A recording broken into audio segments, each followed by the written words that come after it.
అండి నేను మీ బంగారపల్లి విలేజ్ పై చూస్తున్నానండి. ఈరోజు సెల్దానం వేసుకుని తింటున్నానండి. ఈ సెల్దానం ఎంత ఆరోగ్యకరం అండి తెలుసా అండి మీకు? ఉదయాన్నే సెల్దానం తింటుంటే దాంట్లో కొద్దిగా నిమ్మకాయ పిడికి తింటూ ఉంటుందండి, వేరే లెవెల్ అండి. అలాగే పక్కన ఏపుడు మొక్కలు పెట్టుకుని తింటే ఇంకా హైలైట్ ఇంకా చూస్తున్నా. కానీ ఒకప్పుడు సెల్దానం విచ్చలు విడిగా తినేవాళ్ళు, కానీ ఇప్పుడు సెల్దానం విడిగా తినే జనాలకి అంతా ఎక్కువగా తింటే ఏం తింటారండి? టిఫిన్లు లేదా పూరీలు ఇడ్లీ లాంటివి తింటారు తప్ప, కానీ ఇలాంటి ఫుడ్ ఎప్పుడైనా తింటారంటే హెల్దీ ఫుడ్ అండి ఇది. ఒకసారి ట్రై చేయండి, మీరు కూడా ఎంతమంది తింటారో. సెల్దానం చూస్తారా ఎలా ఉంది చూస్తారా?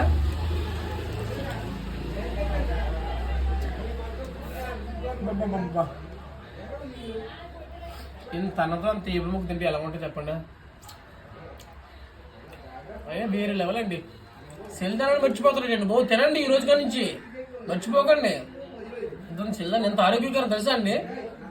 ఎప్పుడు వదిలేకండి సెల్దానాన్ని, ఎందుకంటే చాలా మంచిది ఆరోగ్యానికి ఇది. అదునా ఇది తినడం వల్ల రోగాలు ఉండవండి. అంటే మనం వేస్ట్ ఫుడ్ తినేస్తాం మనం. సెల్దాన్ ఎంత మంచిది అనుకుంటారు మీరు? ఇదే సెల్దంతా పక్కన ఎప్పుడు లేకపోతే తింటే ఉంటుందండి, వేరే లెవెల్ అండి.